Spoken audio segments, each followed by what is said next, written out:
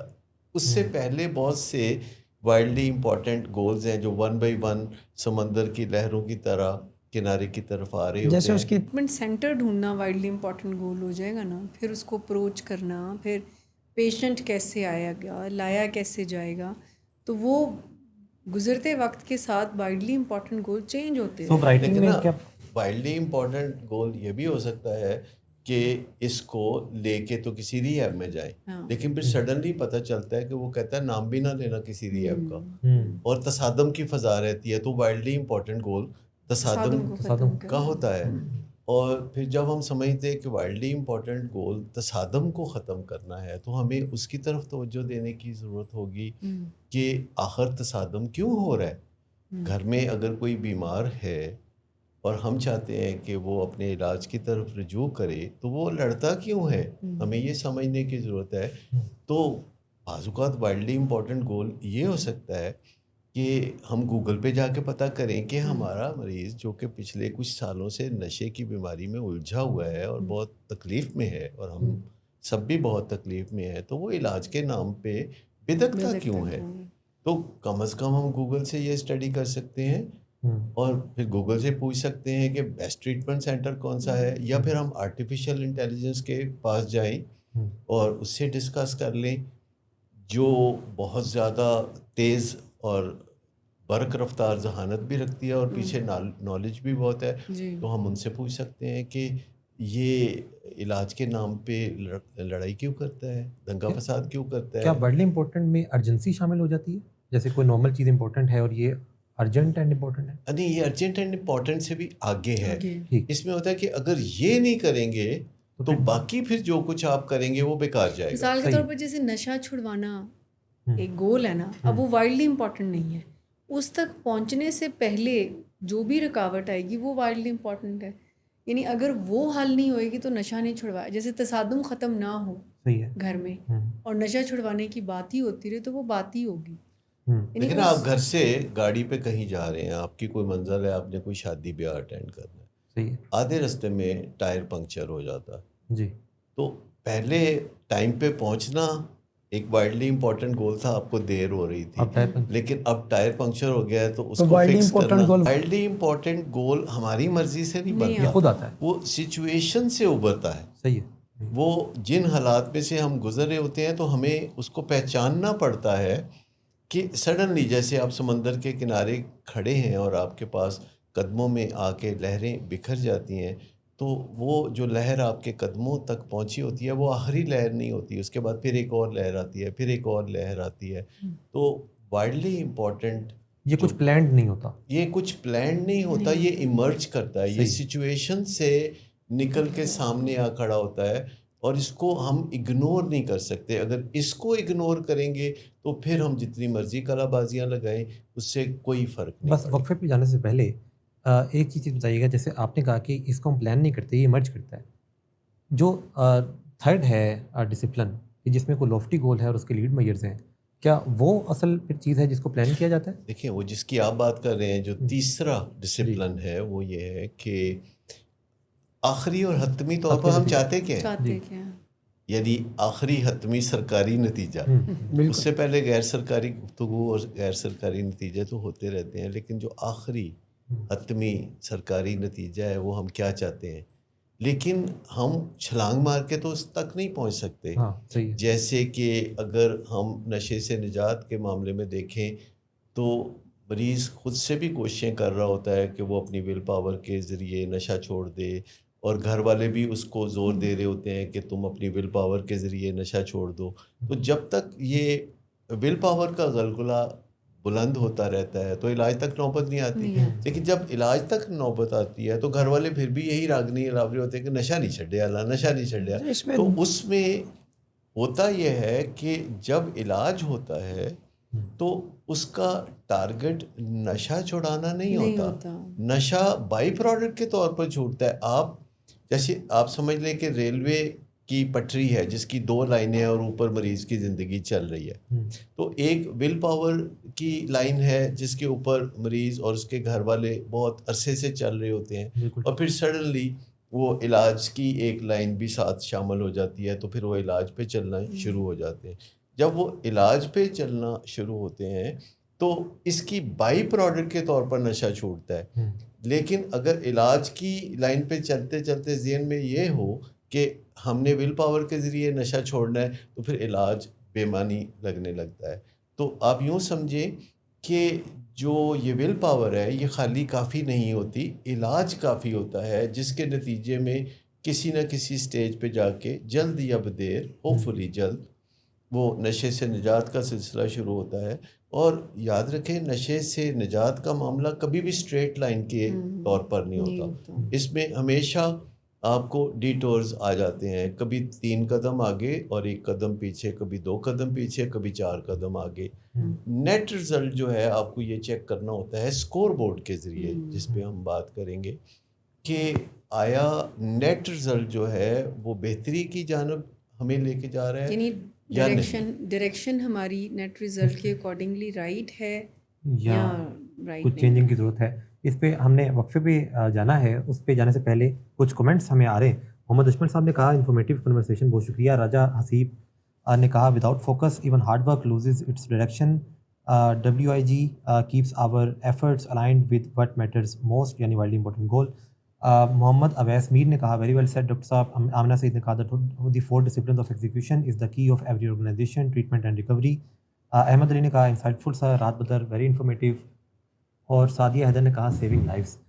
تو کمنٹس آتے جا رہے ہیں, آپ کا بھی کوئی سوال ہے تو آپ کمنٹ سیکشن میں وہ بھیج سکتے ہیں تاکہ اس کو پروگرام کا حصہ بنایا جائے. اب ایک وقفہ لیتے ہیں, واپس آتے ہیں اور آگے بات کرتے ہیں.